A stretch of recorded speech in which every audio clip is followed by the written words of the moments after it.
Eu tenho uma história para contar e uma palavra para repartir. Vou tentar fazer as duas coisas juntas. Né? Agora a história, como é que eu conto para preservar os nomes? Não vou dar para preservar, não. Depois a irmã me perdoa.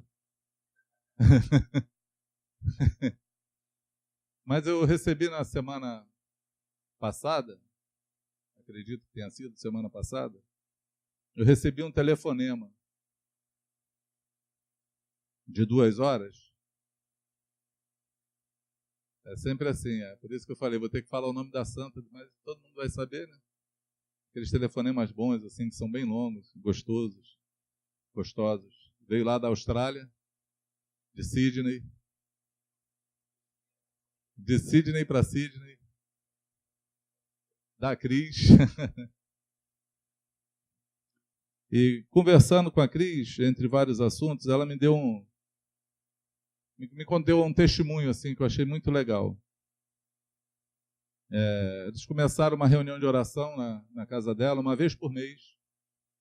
E se converteu uma amiga dela, recebeu Jesus e começou a participar dessas reuniões na Austrália. E o marido dela começou a encrencar, o marido da moça que se converteu, não é da Cris. Todo mundo, glória a Deus, não foi ainda. Vai chegar o dia dela. O marido da moça se converteu, então, a moça se converteu e o marido começou a encrencar com a ida dela no grupo. Ele não entendia muito esse negócio de igreja na casa, de o que essa mulher está fazendo no grupo. Eu acho que ele achou que estava ganhando uma volta, né? A mulher arrumou uma brasileirinha aí, agora, sei lá, né? Brasileiro já não tem boa fama, né? Fica nesse negócio escondido dentro de casa. Então começou a ter problemas no relacionamento. E elas começaram a orar, então, para convidar o marido da irmã para participar de uma reunião geral, uma reunião da igreja, para que ele conhecesse, né? E aí a mulher duvidou que o marido iria. A Cris, como eu conheço, ela é daquela que não larga o osso. Ela, não, a gente já tem, vamos tentar o sim, né? E aí vamos orar, começaram a orar um mês. E aí fizeram o convite e o cara aceitou o convite. Ele aceitou o convite e foi para a reunião. Chegou na reunião, ele recebeu Jesus. Se converteu. Entregou a vida a Jesus. E aí veio conhecer o que era a igreja, como funcionava. Entendeu que a mulher, na verdade, ia para uma reunião de oração na casa da Cris. Para ele isso era uma coisa nova, né? E aí até colocou qual eram os temores dele. Quando ele começou a encrencar, falou, não, agora eu entendo, agora eu estou sabendo. Eu fiquei muito feliz por ver que a Cris já está dando fruto na Austrália, já tem 2 discípulos. E eu fiquei animado com ela. Depois a gente entrou em outro papo lá sobre se vincular, aquela história que ela não conseguia entender, mas isso é uma outra história. Bom, desliguei o telefone depois de 2 horas de conversa e fiquei bem pensativo. Parei assim, botei a cabeça para funcionar, lembrando assim, alegre com a irmã, com a história. Mas eu comecei a pensar em nós. Porque nós temos alguns desencontros, às vezes, nos nossos grupos caseiros. Pelo mesmo motivo, não temos? Quem já teve aí alguém casado no seu grupo que o marido não quer deixar ir, ou a esposa, o cara se converte, a esposa não vem, e começa a ter estabilidade na casa por conta da igreja na casa. Que não é uma coisa assim bem dita, bem explicada, bem falada. A gente convive, às vezes, com esse tipo de problema. E eu fiquei pensando numa situação dessa conosco. A gente convida alguém para vir na reunião geral, na reunião da igreja. E aí a gente chega na reunião da igreja, eu fiquei pensando, será que o cara se converteria numa reunião nossa? Será que alguém entregaria a vida? Porque nós estamos focados, a nossa pregação ela é sempre de edificação. A gente sempre fala para dentro. E eu acredito, de fato, tenho total convicção no Senhor, que nós fazemos aquilo que o Senhor nos chamou para fazer, que é edificar o corpo de Cristo. Amém? Nós compreendemos e já vivemos e sabemos como que faz falta, como faz mal a vida sem a edificação, sem o vínculo, sem a igreja relacional, sem viver nos relacionamentos. A gente sabe como isso é danoso no meio cristão. Nós encontramos pessoas convertidas há 30 anos e que às vezes não conhecem o Senhor. Conhece o show, o espetáculo, o encontro da igreja, mas a vida de Cristo, o reino, a cruz, não conhece, não sabe, não entende o propósito de Deus. Nós sabemos o quanto isso falta. E eu me alegro muito em participar de uma igreja que pensa nos relacionamentos, que forma vínculos, que forma discípulos, que tem uma visão de Deus focada na edificação. Me alegro, me alegro. Porém, eu percebo que existe uma falta, e uma falta bem significativa, de uma proclamação do Evangelho.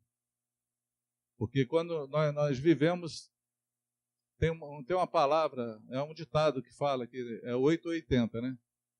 Não tem? Quem já ouviu esse ditado aí? É 880. Então, a igreja ela é levada assim a muitos extremismos. Ela parte de escamba para aquilo que ela tem de luz, de foco, né? Para andar. Mas, considerando que se nós formos um avião ou uma águia, nós precisamos de 2 asas para voar. Sim ou não? Precisamos de 2 asas para voar. E voar com uma asa só é muito ruim, não dá para voar. Não dá para voar. E aí nós percebemos essa falta. E eu tenho pensado sobre isso, sobre a proclamação do Evangelho.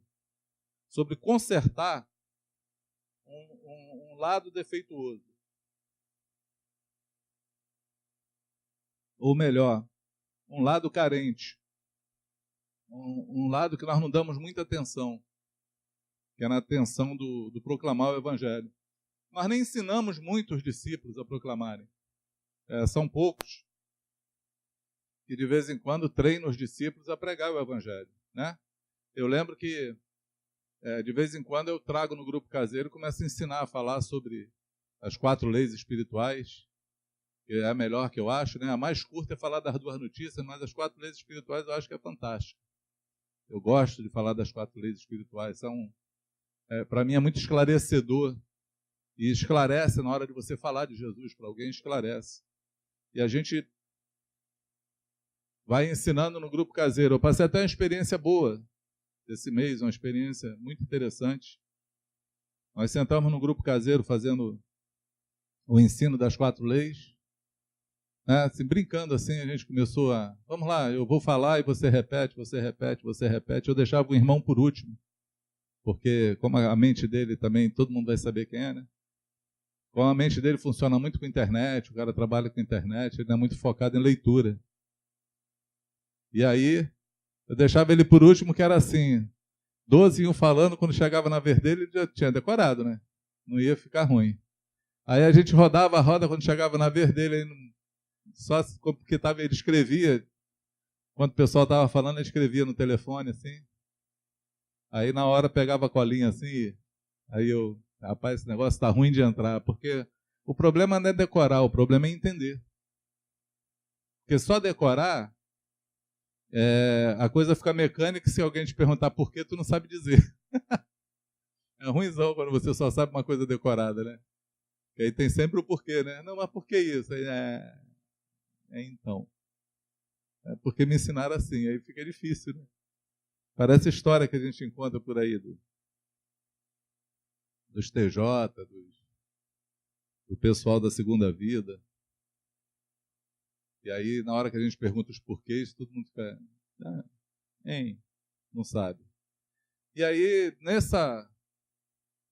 nesse ensino das 4 leis espirituais, Deus usou esses dias o irmão para falar com 28 mil pessoas num evento. Um evento para 28 mil pessoas, onde cada um tinha que falar de si mesmo.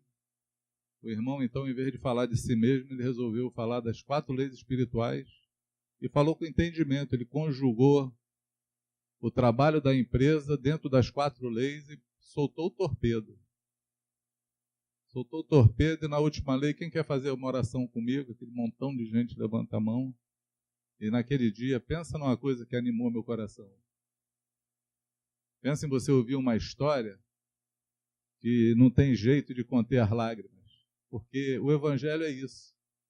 Você coloca a semente, você deposita uma semente, mas naquela semente tem uma árvore ou uma floresta inteira. Aquela semente pode pregar para uma pessoa, para 30 mil pessoas, para quantas mil pessoas forem, porque a semente ela é poderosa, ela é de Deus. Entende isso? Nós não trabalhamos com coisas terrenas, nós trabalhamos com coisas espirituais. Nós estamos num projeto de conquistar o mundo. Conquistar toda criatura. Esse é o projeto que Deus nos deu. Jesus falou, ide, fazei discípulos de todas as nações. É um projeto para ganhar o mundo, mano. A gente não pode ter uma visão estreita, nem tacanha. Nós temos que ter uma visão ampliada sobre isso. Temos que ser proativo naquilo que o Senhor nos chamou para fazer. Temos que entender no qual foi o trabalho que Ele nos chamou para podermos militar nele. Porque senão nós ficamos restritos à nossa visão, às nossas coisas, aquilo que simplesmente é nosso. E aí não trabalhamos para o nosso Senhor, para aquele que nos chamou. Entende o que eu falo? Dá para entender? Então eu comecei a pensar nesse lado da proclamação e tenho pensado em como fazer para treinar esse exército na proclamação sem que a gente perca aquilo que nós já alcançamos. Porque essas tendências podem prejudicar. Se a gente foca só no ganhar, a gente pode esquecer o edificar. E a gente não quer fazer isso, a gente quer conseguir equilibrar 2 asas. Entende isso? E aí eu comecei a pensar num texto, Romanos 10, abre aí, eu queria falar sobre ele. Romanos 10. Paulo está falando, na verdade ele está falando sobre os israelitas, sobre o desejo dele, que toda a nação dele, ele aí não está pensando numa família, num grupo, ele não está pensando em uma cidade, ele está pensando numa nação inteira. Ele está falando assim, irmãos, a boa vontade do meu coração e a minha súplica a Deus a favor deles, os israelitas, são para que sejam salvos. Ele quer que eles sejam salvos. Porque lhes dou testemunho de que eles têm zelo por Deus, porém não com entendimento. Porquanto, desconhecendo a justiça de Deus e procurando estabelecer a sua própria, não se sujeitaram a que vem de Deus. Porque o fim da lei é Cristo, para a justiça de todo aquele que crê. Ora, Moisés escreveu que o homem que praticar a justiça decorrente da lei viverá por ela. Mas a justiça decorrente da fé, assim diz, não perguntes em seu coração quem subirá ao céu, isto é, para trazer do alto a Cristo, ou quem descerá ao abismo, isto é, para levantar a Cristo dentre os mortos. Bom, Paulo está falando que a nação dele, ela acredita em Deus. Você conhece gente que acredita em Deus? Sim ou não? Você conhece crente que acredita em Deus? Tem um monte de crente que acredita em Deus. Mas tem um monte de incrédulo que também acredita em Deus, mas não com entendimento. Sem nenhum entendimento. Eles acreditam, mas não têm entendimento algum. Alguém tem que trazer a lume. Alguém tem que se importar em trazer o entendimento. Alguém tem que se encaixar no chamado do Senhor para poder ser o interlocutor de Deus. e anunciar as verdades do Senhor. É o que Paulo está falando. Eles têm zelo por Deus, eu sou testemunha disso. Porém, não com entendimento. Por quê? Porque eles acreditam na lei que Moisés escreveu. E aí eles se esforçam na sua própria força para cumprir com aquela lei. Porém, ele fala, a lei da fé não é assim. A lei da fé não pergunta por coisas palpáveis. Quem é que vai trazer Jesus do céu? Porque se ele foi para o céu, ele tem que voltar para falar comigo. É o ver para crer. Ou quem vai levantar Jesus dentre os mortos? Por aqueles que acham que ele ainda está morto. A situação aqui é a ressurreição. Quem acredita, a lei da fé, ela fala para você crer naquilo que você não viu. Amém? A fé, ela produz o fim da lei é Cristo. Para quê? Para a justiça de todo o que crê. Por quê? Porque nós somos salvos pela fé. Amém? É mediante a fé a salvação. Se ela é mediante a fé, ela não é produto de homem. Ninguém pode comunicar fé, falar de fé, ensinar fé. É um produto que o Espírito Santo coloca no coração das pessoas. E aí nós pregamos por fé e pessoas se convertem pela mesma fé. É pela fé. É fé para os dois lados. Fé para quem faz e fé para quem recebe. Versículo 8, Paulo fala, porém, o que se diz? A palavra está perto de ti. Na tua boca e no teu coração. Isto é, a palavra da fé que pregamos. A palavra está onde? Na boca e no coração. Está próximo ou está longe? Está perto. Está bem perto. Mas perto de quem, amado? Perto de quem vai receber? Perto também de quem vai falar. Paulo está falando daqueles que estão recebendo, mas ele está escrevendo para alguém que vai pregar. E aí ele consegue conjugar as duas coisas. Ele está falando como vão receber, mas ele está falando como nós temos que agir segundo a fé também. Então a palavra está bem perto de nós.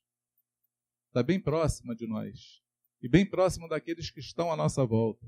Amém? Se com a tua boca confessares Jesus como Senhor, e em teu coração creres que Deus o ressuscitou dentre os mortos, serás salvos.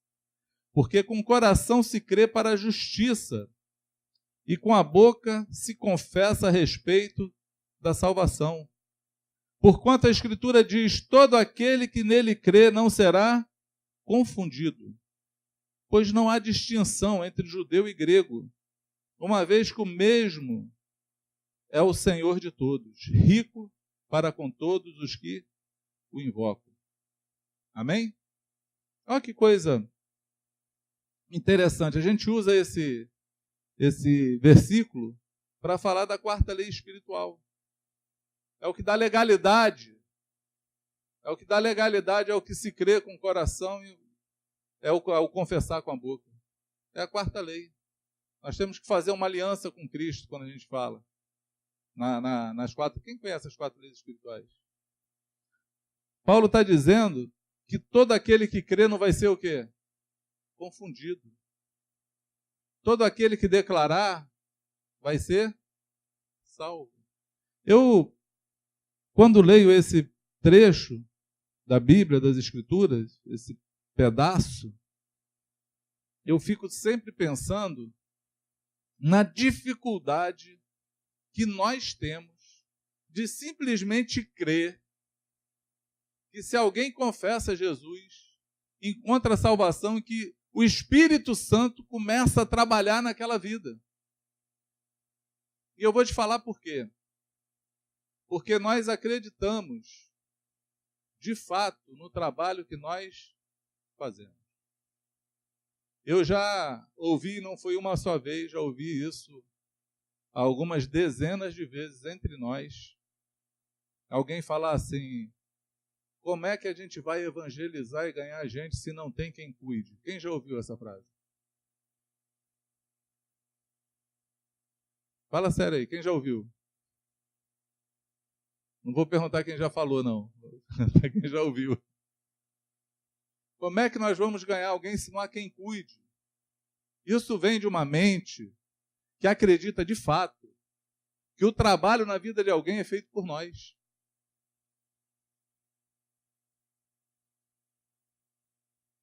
Isso para mim é o ápice da soberba.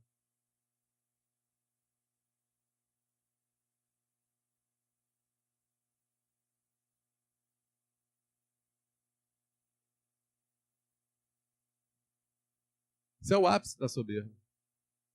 Porque presume que o fruto é meu. Ele não é do Espírito Santo. Não é o Espírito Santo que opera, que trabalha, que faz, que muda, que transforma. O fruto é de uma pessoa muito espiritual, que soube ser um bom discipulador, que soube ensinar todos os caminhos e formar aquele discípulo de Jesus. Amados, isso é mentira. Isso não é verdade.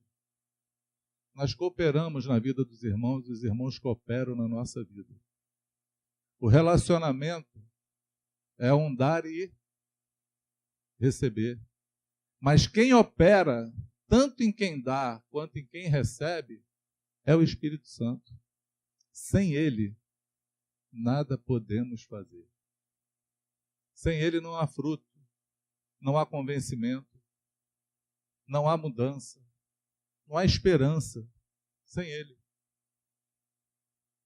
Então, o maior trabalho e o mais excelente trabalho é comunicar fé para que o Espírito Santo possa trabalhar na vida de alguém. É maior do que o meu trabalho de tentar formar alguém.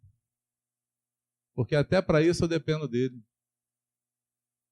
Eu preciso que o Espírito Santo me dê a palavra certa para a pessoa certa, o caminho certo para a pessoa certa, a solução certa para a pessoa certa. Eu dependo dele. Porque nós somos homens dependentes do Espírito Santo. Nós não temos em nós bem algum. A carne, amados, não tem proveito algum. A sabedoria humana não tem proveito algum. A palavra me garante que diz que não há limites para se fazer livros. Porém, a letra mata, mas o Espírito vivifica. O que traz vida é o Espírito Santo. É ele que traz vida. É ele que forma. É ele que transforma. É ele que confronta. É ele que nos traz o arrependimento. É ele que faz a obra. Nós somos apenas colaboradores. E eu vou te falar que, se a gente olha para a igreja hoje, nós somos os atrapalhadores. Deveríamos ser os colaboradores, mas estamos sendo os atrapalhadores. Precisamos entrar no lugar de colaborar, ao invés de atrapalhar. E para colaborar, eu preciso do Senhor desesperadamente. Quantos entendem o que eu falo? Amém? Paulo, quando escreve a Coríntios, acho que é a carta aos Coríntios, ele fala, ou é Romanos, agora está na circunvizinhança. Porque é um outro texto que eu li. Paulo fala assim, eu me fiz de judeu para os judeus. 1 Coríntios 9, né? Eu me fiz de judeu para os judeus, eu me fiz de sem lei para os que andam sem lei, eu me fiz de todas as coisas para ver se eu consigo ganhar alguns. Quando o homem tem esse entendimento, você vê que ele não tem um formato. Parou para pensar nisso? Porque se a gente tem um formato, se eu tenho um formato da lei, eu vou querer que todo mundo se encaixe no formato da lei. Se eu tenho um formato que é sem lei, eu destruo tudo que é lei. Porque o formato é o quê? Sem lei. Porém, Paulo diz que ele se fez para ganhar alguns. Por quê? Porque anunciar a Cristo e a obra do Espírito Santo não tem a ver com formato. Não tem formato para isso. Porque quem opera tudo em todos é o Espírito Santo. É ele que opera tudo em todos. Nós temos que entender muito bem da graça de Cristo. E conseguir ter relacionamento com o Espírito Santo para saber as obras das suas mãos. Necessário é. Quem entende o que eu digo? Amém? Porque todo aquele que invocar o nome do Senhor será salvo. Aqui tem uma esquina boa.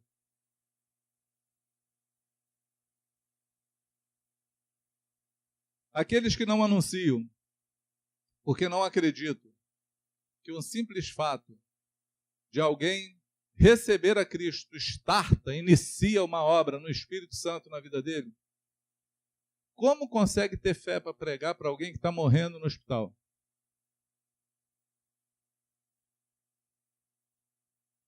É uma pergunta. Porque a fé ela tem que ser consciente, consistente e direcionada. Amém? Se eu acredito que eu vou chegar no hospital, tem um moribundo lá morrendo. Moribundo. Obrigado. Tem um moribundo lá morrendo. É que o meu doente é diferente dele. Não está tão mal assim. Eu acredito de fato. E eu já participei de momentos assim. Que nós anunciamos a Jesus no leito. E aquela pessoa encontra a Cristo ali. E aí declara Jesus. A gente sai de lá na maior alegria. Batiza aquela pessoa no leito. Já fiz isso. E sai de lá com uma certeza no coração inexplicável que aquela pessoa foi salva. Como é que nós conseguimos ter essa certeza e essa fé e não acreditamos que podemos falar para alguém simplesmente entregar a vida a Cristo e não crer que o Espírito Santo vai fazer uma obra naquela vida? Como é que nós conseguimos conjugar com coisas tão distintas quando se fala da mesma fé?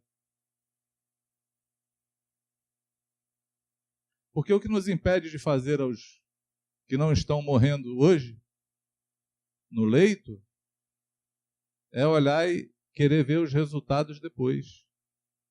As discriminações que temos no nosso coração impedem o trabalho do Espírito Santo na vida de alguém. Ou o teu trabalho na vida de alguém.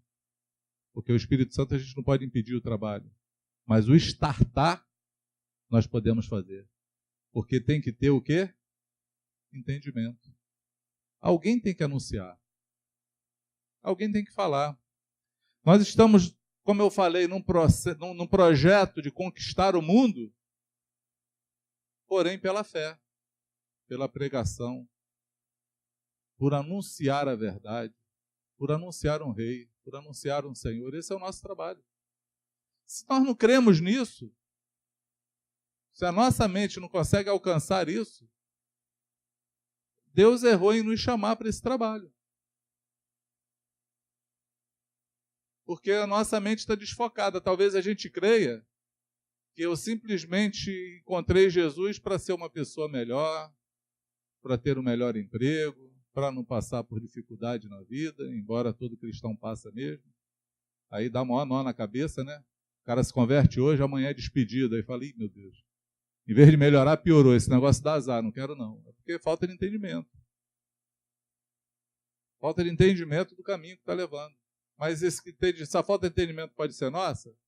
Sim ou não? Pode. Nós podemos não fazer o nosso trabalho porque não entendemos dele, não sabemos o que estamos fazendo. Não sabemos nem para que fomos chamados. E aí nós precisamos organizar a mente.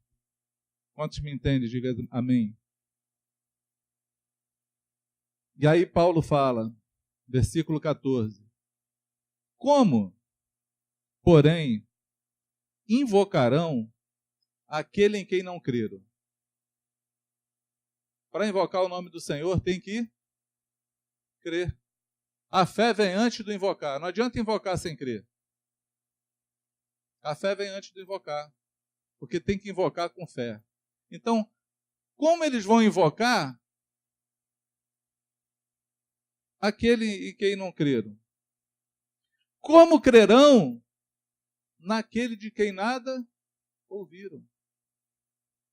E como ouvirão se não há quem pregue? E como pregarão se não forem enviados? Como está escrito, quão formosos são os pés dos que anunciam coisas boas. Como eles vão crer, amado, naqueles de quem eles não ouviram falar nada? Como eles vão crer naqueles que ninguém trouxe entendimento correto? Como eles vão crer naqueles que ninguém anunciou da forma que ele é? Não vão crer. Como eles vão ouvir se não há quem pregue? Como eles vão ouvir se você não anunciar? Como isso vai acontecer? Não vai. Deus conta comigo e conta contigo para anunciar o reino de Deus, Jesus Cristo, Senhor, o Evangelho. Ele conta contigo. Amém? Com todo entendimento. Ele conta com a tua fé e a minha fé, com o meu desprendimento e o teu desprendimento, com a minha intrepidez e com a tua intrepidez, para que ele possa fazer um milagre, aonde estiver um agente do milagre. Onde alguém creia na loucura da pregação do Evangelho. É loucura. É louco para qualquer um, mas sempre foi louco. É mais louco na época da igreja primitiva do que o é hoje. É mais louco. Porque anunciar hoje algo que todo mundo já conhece por fé é fácil. Falar que alguém morreu na cruz, que estava ali no meio deles, e dizer que ele ressuscitou, que ninguém viu, dizer que ele é Deus, é mais difícil. Mas foi anunciando de fé em fé que nós chegamos aqui. E vai ser de fé em fé que nós vamos prosseguir. Amém? Porque tem que ser pela fé. Tem que ser pela fé. Nós temos que anunciar. E como pregarão se não há quem envie? Aí entra nós. Aí entra nós, os pastores. Se a gente não enviar, se a gente não animar, se a gente não só fazer sozinho, não ficar trabalhando na carreira solo, se a gente conseguir colocar o exército com a missão de anunciar, aí todo mundo vai pregar. Amém? Nós temos uma missão para cumprir. Nós temos um evangelho a anunciar. Nós temos um Senhor a anunciar, que reina sobre todas as coisas. Nós vemos mortos todos os dias. Quem assistiu aquele filme, Eu Vejo Pessoas Mortas? É isso o nome? Eu vejo gente morta? Ah, Sexto Sentido. Que o filme... É que eu não assisti o filme. Eu vi só a chamada e peguei o conceito, achei legal. A impressão é que o garotinho que via gente morta, não é isso? Mas, na verdade, o cara que estava morto, não é isso? Parecia que era ele que viu o garotinho, mas era o garotinho que estava vendo ele. No final, a gente vive esse drama. Nós vivemos esse sexto sentido. Porque nós vemos gente morta todos os dias. Nós convivemos com gente morta todos os dias. Nós temos gente morta dentro das nossas casas todos os dias. E nós precisamos anunciar a vida a cada um deles. Entende isso? Se nós conseguirmos entender que nós temos um trabalho para fazer e que esses mortos precisam de nós, do nosso anunciar, do nosso falar, da nossa oração, da nossa insistência, porque quando Paulo, instruindo os seus soldados, um filho amado, Timóteo, ele fala assim: prega o evangelho a tempo e fora de tempo, de maneira oportuna ou não. Prega o evangelho. Prega de qualquer forma, mas prega. Isso é outra história que eu também ouço. E já ouvi várias vezes. Estava esperando a oportunidade. Quer seja oportuno ou não. Quer seja oportuno ou não. Há tempo ou fora de tempo. Porque todas essas desculpas que nós damos, estava esperando a oportunidade, esperando. Isso tudo, amado, é fruto da soberba. Porque nós acreditamos, de fato, que é por aquilo que nós falamos, ou pela maneira que nós falamos, ou pela oportunidade que nós entramos com a nossa sabedoria para falar. Nós não acreditamos, de fato, que é o Espírito Santo que faz a obra. Porque se a gente acreditasse, a gente falava a todo tempo. A qualquer momento. Em qualquer oportunidade. Em qualquer uma delas. E aí, eu queria dar um conselho para vocês. Pega o livro de Atos, a carta aos Romanos, e lê. Vê Paulo dando testemunho de Jesus e pregando o evangelho aos reis. Preso, tinha que falar em sua defesa. Chegava lá e anunciava Cristo. A defesa de Paulo era anunciar a Cristo, que foi aquilo que levou ele a ser preso. Não esperava se era oportuno ou não, se ia tirar ele da cadeia ou não, que ele ia falar. Ele chega a falar com um rei chamado Agripa, que fala assim: quase tu me persuades a ser como tu. E ele fala: exceto essas cadeias, eu quero que todo mundo seja como eu. Estou aqui só para anunciar. Por quê? Porque eu encontrei Jesus dessa forma, e ele é o Senhor de todas as coisas, e ele vai julgar todos os homens. Essa era a pregação de Paulo. Há tempo ou fora de tempo. Em qualquer hora. De qualquer maneira. Cristo tem que ser anunciado. Entende isso? Eu tenho essa missão e você tem essa missão. Eu espero, em nome de Jesus, que as desculpas comecem a sair do nosso vocabulário, que a nossa mente seja transformada e que nós possamos ser agente de milagre de Deus, simplesmente para anunciar a Cristo e esperar a obra do Espírito Santo na vida das pessoas. Porque importa que Cristo seja anunciado. Você pode dizer amém? Podemos orar? Pai, nós rendemos o nosso coração a Ti, Senhor. Tua palavra fala que nós temos que nos render corpo, alma e espírito. E nós nos rendemos na manhã desse dia. Eu quero te pedir, Senhor, que o Espírito Santo venha nos relembrar o chamado. Eu quero te pedir que o Espírito Santo coloque a fé simples no nosso coração. A fé, Senhor, de que um dia já tivemos de falar de Ti aos ventos, porque foi tão bom te encontrar. Queremos te pedir, Senhor, a responsabilidade de hoje, porque a cada dia que o nosso entendimento aumenta, a nossa responsabilidade também. Precisamos ser aqueles que anunciam as boas novas.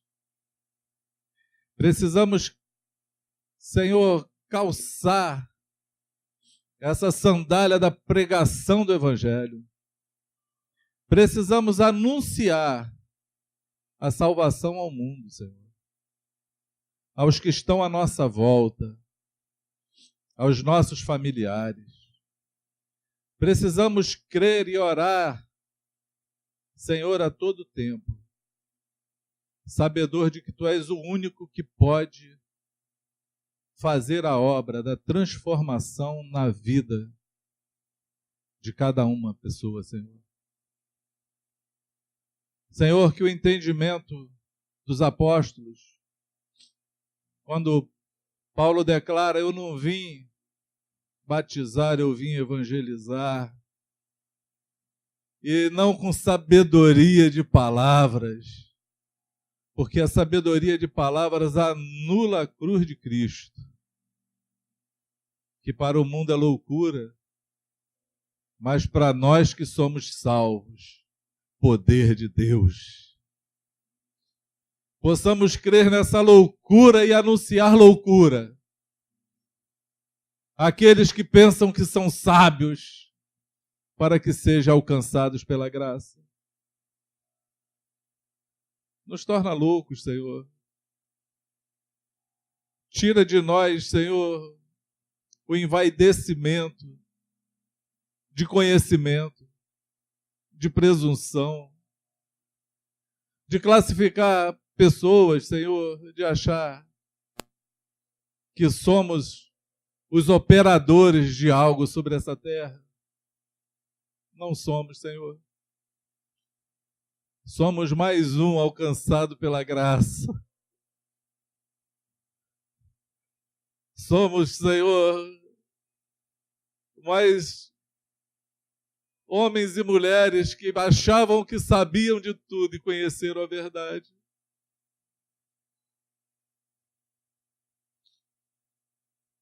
Traz a simplicidade novamente ao nosso coração. E nos levanta como um exército para anunciar Jesus Cristo, Senhor, salvação aos homens, redenção, milagre, poder da cruz, nos torna guerreiros teus sobre essa terra. Pai, perdoa, Senhor, o coração soberbo. Perdoa, Senhor, aqueles que são tímidos. E quero, Senhor, te pedir como João um dia orou, Senhor. Nos dá intrepidez para pregar a Tua palavra. Enquanto isso, estende a Tua mão, opera milagres e prodígios, porque tudo vem de Ti, todo poder vem de Ti, Senhor, todo convencimento vem de Ti. Nós só temos que falar. Nos ensina e nos ajuda a sermos fiéis. Em nome de Jesus. Quantos podem dizer amém? Seja assim.